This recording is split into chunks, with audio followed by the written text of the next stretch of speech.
Hi friends, welcome to YAFT channel at another food and travel. இன்னைக்கு egg கறி எப்படி பண்றதுன்னு பார்க்கலாம்.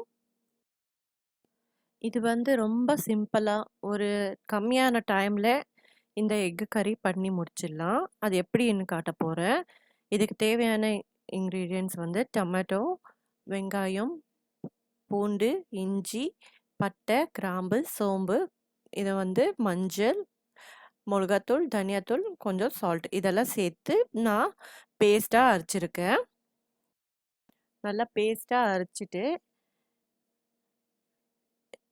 இதை நாங்கள் ஃப்ரை பண்ண போகிறோம். இப்போது 2லேருந்து 3 டேபிள் ஸ்பூன் அளவுக்கு நான் ஆயில் ஊற்றிருக்கேன். இந்த மசாலா இந்த ஆயிலில் நல்லா ஃப்ரை பண்ணிடலாம். இந்த ஆயிலில் நீங்கள் ஃப்ரை பண்ணும்போது இது கொஞ்சம் வித்தியாசமாக இருக்கும். நீங்கள் ட்ரை பண்ணி பாருங்கள். நீங்கள் எந்த மசாலாவை அரைச்சி இது பண்ணுறது, நீங்கள் ஆயிலில் கொஞ்சம் ஃப்ரை பண்ணிங்கன்னா அது கொஞ்சம் டேஸ்ட்டே சேஞ்சாக இருக்கும். நீங்கள் ட்ரை பண்ணி இது வீட்டில் ட்ரை பண்ணி பாருங்கள்.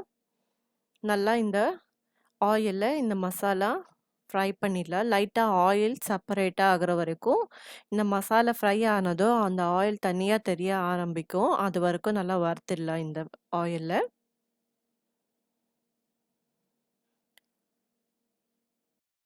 இப்போது சிக்கன் மசாலா அப்புறம் கரம் மசாலா ஒரு ஒரு டேபிள் ஸ்பூன் அளவுக்கு சிக்கன் மசாலா, ஒரு 1/2 table spoon garam masala mix பண்ணிடலாம்.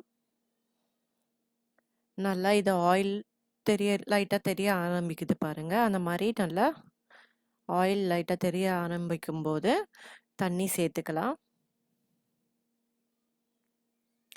இந்த தண்ணி நல்லா கொதிக்கணும். நான் 6 எக்கு பாயில் பண்ணி கட் பண்ணியிருக்கேன். நீங்கள் கட் பண்ணி வைக்கலாம், இல்லைன்னா அப்படியே ஃபுல்லாகவே போட்டுக்கலாம். இப்படி போட்டிங்கன்னா அந்த எக்கில் காரம் நல்லா பிடிச்சி நல்லா இருக்கும்.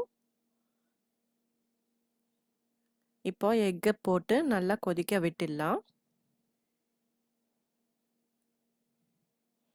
இது நீங்கள் ரைஸ் கூட இல்லைன்னா சப்பாத்தி, தோசை அந்த மாதிரி இதில் வச்சு சாப்பிட்டா நல்லா டேஸ்ட்டாக இருக்கும்.